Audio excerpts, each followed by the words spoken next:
Voter তালিকা থেকে যাদের নাম ডিলিট হয়ে গেছে বলে ট্রাইব্যুনালে অ্যাপিল করছেন এবং ট্রাইব্যুনালের পাশাপাশি অনেকে কিন্তু ফর্ম 6ও অ্যাপ্লাই করছেন। ফর্ম 6-এ একটা বিরাট বড় আপডেট এসছে। শুধু তাই নয়, যারা ফর্ম 6 মানে 18 বছর হয়ে গেছে বলে নতুন ভোটার হওয়ার নাম তোলার জন্য আবেদন করতে চাইছেন, তো কিন্তু 2002 সালের ভোটার লিস্টে আপনার মা বাবার নাম নেই বা দাদু ঠাকুমারও নাম নেই, কিন্তু যদি 2026-এর ভোটার লিস্টে আপনার মা অথবা বাবা যে কোনো একজনার যদি 2026 সালের ভোটার লিস্টে নাম আসে এবং যাদের নাম ডিলিট হয়ে গেছে বলে ফর্ম 6-এর কথা ভাবছেন, তখনও আপনারা দেখছেন যে 2002 সালে নাম নেই কিন্তু মা বাবা 2026 সালে নাম এসছে।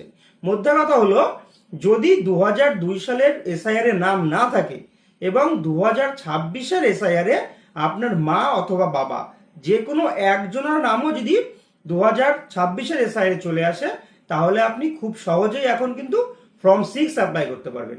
আমি আপনাদের কাছে সেটাই দেখাবো, যাদের 2026 সালের ভোটার লিস্টে মা বাবার নাম এসছে বা ঠাকুরদা ঠাকুরমার নাম এসছে, তারা কিভাবে ফর্ম 6 অ্যাপ্লাই করবে।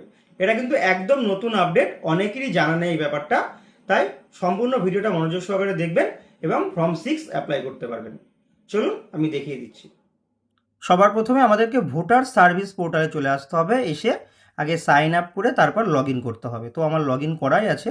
এবার আমি সরাসরি এইখানে দেখুন ফর্ম 6 আছে, এই যে ফর্ম 6 নিউ ভোটার রেজিস্ট্রেশন, এই ফর্ম 6-এ ক্লিক করলাম। ক্লিক করার পর এইরকম একটি অ্যাপ্লিকেশন ফর্ম ওপেন হয়ে যাবে। এটা এর আগেও একই রকম ছিল। তো সেখান থেকে আমাদের সমস্ত তথ্যগুলো ফিল আপ করে নিতে হবে। তো ফিল আপ করার ক্ষেত্রে যতটুকু আগে একই রকম ছিল, আমি সেই জায়গাটুকুনিকে ফিল আপ করে নিচ্ছি। শুধু শুধু ফর্মটা দেখিয়ে সময় নষ্ট করাবো না, যেখান থেকে চেঞ্জ হয়েছে আমি সেই জায়গাটা আপনাদেরকে দেখাবো। তো এইগুলো একই রয়েছে, আমি এই জায়গাগুলো ফিল আপ করে নিই, তারপর যেটা পরিবর্তন হয়েছে সেটা দেখাচ্ছি।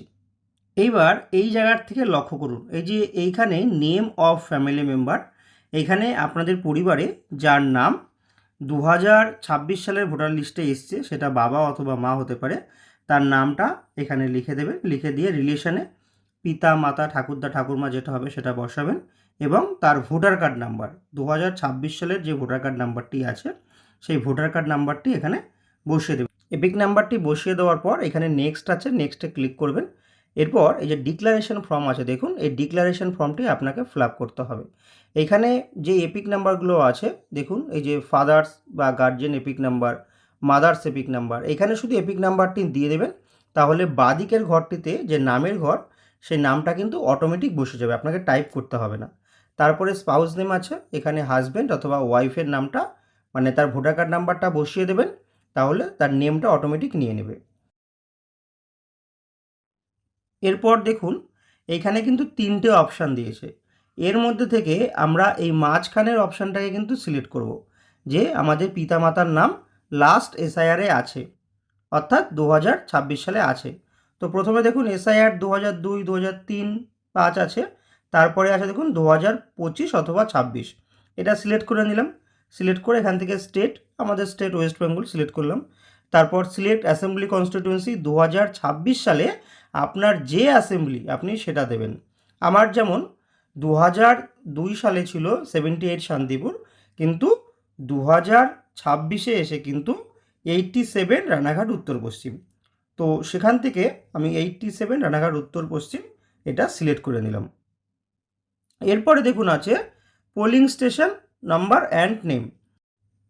এরপর সিলেক্ট পার্ট, এখান থেকে আপনার যে পার্ট নাম্বার হবে সেই পার্ট নাম্বারটি বসিয়ে দেবেন। তার পাশের ঘরে আছে part serial number, running serial number, মানে আপনার বাবা মা যারটা দিতে চাইছেন তার রানিং সিরিয়াল নাম্বারটা বসাবেন। আর এখান থেকে রিলেশনশিপ থেকে ফাদার সিলেক্ট করে নেবেন, ফাদার মাদার যার যেটা হবে। সার্চ করার সাথে সাথেই দেখুন 2026 সালের যে তথ্য পুরোটা দেখাচ্ছে। চেকবক্সটা অন করে দেবেন, অন করে কন্টিনিউ বাটনে ক্লিক করবেন।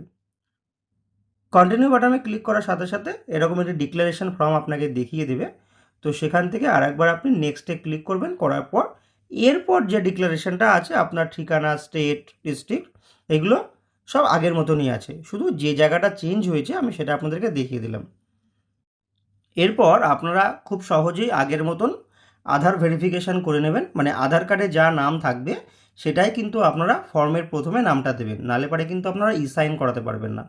তাই আধার কার্ডে ওটিপি যাবে, ওটিপি যাওয়ার পর আপনাদের ই সাইন হয়ে যাবে এবং এরকম একটা ডাউনলোড অ্যাকনোলেজমেন্ট অপশান আপনারা পেয়ে যাবেন, সেখান থেকে প্রিন্ট আউট করে নেবেন। এইবার বলি, যদি আপনারা এখনই অনলাইনে অ্যাপ্লাই করেন, মানে ফর্ম 6 অ্যাপ্লাই করেন, তাহলে পরে এই ভোটটা কিন্তু আপনারা দিতে পারবেন না, কারণ অনলাইনে এখন ফর্ম 6 করলে আপনাদের নাম কিন্তু এই ভোটার লিস্টে আর উঠবে না।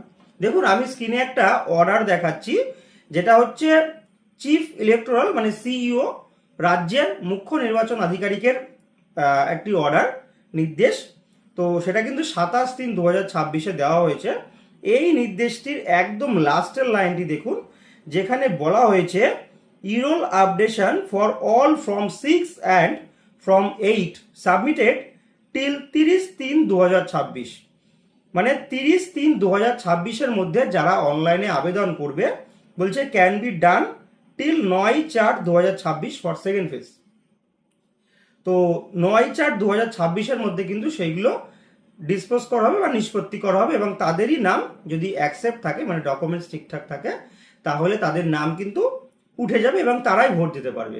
যারা 30/3/2026 পর অনলাইন করবেন, তাদের ফর্মটা হতে পারে রিজেক্ট করে দেবে, অথবা ওই অবস্থাতেই পড়ে থাকবে। ভোট পর্ব মিটে যাওয়ার পর তারপর আপনাদের অনলাইনগুলো অ্যাকসেপ্ট বা রিজেক্ট করা হবে। তাই যদি মনে করেন আপনারা এখন অনলাইন করবেন, করে রাখতে পারেন। আর যদি মনে করেন এখন করবেন না, ভোটের পরে অনলাইন করবেন, সেটাও করতে পারেন। আর যাদের নাম ডিলিট হয়ে গেছে বলে ট্রাইব্যুনালে অ্যাপিল না করে ফর্ম 6 করছেন, তারা মনে হয় একটু ভুলই করছেন। ট্রাইব্যুনালে একবার অ্যাপিল করে রাখুন। ট্রাইব্যুনালে অ্যাপিল করলেও যদি আপনার নামটা উঠে যায়, তাহলে পরে কিন্তু আপনি এবার ভোট দিলেও দিতে পারেন। তো এই ইনফরমেশনটা খুবই একটা গুরুত্বপূর্ণ ইনফরমেশন, এটা সকলের মধ্যে ছড়িয়ে দিন, অনেক অনেক শেয়ার করুন। আর চ্যানেলে নতুন হয়ে থাকলে চ্যানেলটিকে সাবস্ক্রাইব করুন। ভিডিওটা ভালো লাগলে একটা লাইক করুন। আজকের মতো এখানেই শেষ করছি, নতুন ভিডিওতে আবার দেখা হচ্ছে।